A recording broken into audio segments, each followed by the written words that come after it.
Dennis Keeley, 5'10". I'm beginning to wonder if you're even capable of having a good time. Why? Because I like to wear my gloves in the winter? No, because there isn't the least bit of adventure in you. Do you know what you are? You are a watcher. There are two types of people in this world, watchers and doers. The watchers just sit there and watch, and the doers do. Last night, you watched, and I did. Yeah, well, it was harder for me to watch what you did than it was for you to do what I watched. You won't let your hair down for a minute. You couldn't even relax for one night. Boy, Paul, you know, you act like such like a... What? A stuffed shirt? You said it. That's what you were implying. That's what you're anticipating. I didn't say you're a stuffed shirt, but you are extremely proper and dignified. I'm proper and dignified? When am I proper and dignified? All right, the other night at Delfino's, you were drunk, right? Yeah, I was stoned. Yeah, I didn't even know that until the next morning when you told me. You're a weird kind of drunk. You sit there and look unhappy, and then you watch your coat. I was watching my coat because someone else was watching my coat. Look, if you want to see me get drunk, I'll let you. All right? You want to see a real slob? I'll show you one that'll make your hair stand on end. It isn't necessary. You know, and and New Year's Eve at PJ Clark's. You know, I actually punched an old woman. Okay, so don't even tell me about drunks. All right, Paul. Okay, all right. When else? When else was I proper and dignified? Always. You're always dressed right. You always look right, and you always say the right things. You're very close to perfect. That is a rotten thing to say.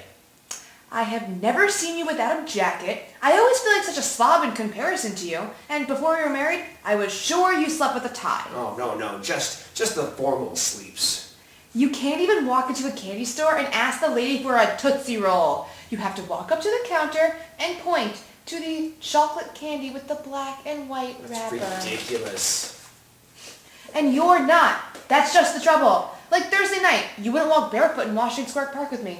Why is that? Very simple answer. It was 17 degrees. Exactly. That's very sensible and logical. Except it isn't any fun. Okay, so maybe I'm just too proper and dignified for you. Maybe you're better off with someone a little bit more colorful and flamboyant, like the geek. You'd be a lot more laughs in a stuffed shirt. I thought you said I wasn't a stuffed shirt. Well, now you are. I'm not going to listen to this. I have a court case in the morning. Where are you going? Sleep? How? How can you sleep right now? We're in a fight. Very simple. I'm going to close my eyes and I'm going to count conditions, all right? So just good night. You can't. We're having a fight. You're not going to sleep. Well, you finish the fight and you turn the lights off when you're done. Well, that makes me insane. You can even control your emotions. Look, I am just as upset as you are. But when I'm hungry, I eat. When I'm tired, I sleep. You eat and sleep too. I've seen you. Don't deny it. Not even in a crisis. What crisis? We're just yelling at each other. You don't consider this a crisis? Our whole marriage hangs in the balance. It does? When did this happen?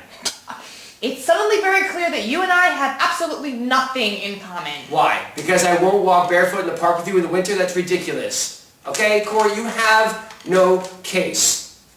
All right, adultery, yes. Cold feet, no. Don't oversimplify this. Can't you see that I'm angry?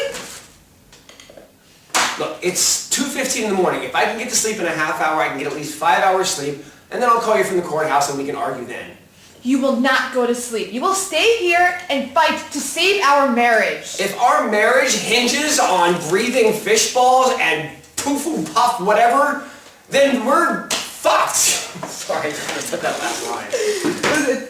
I was good until that last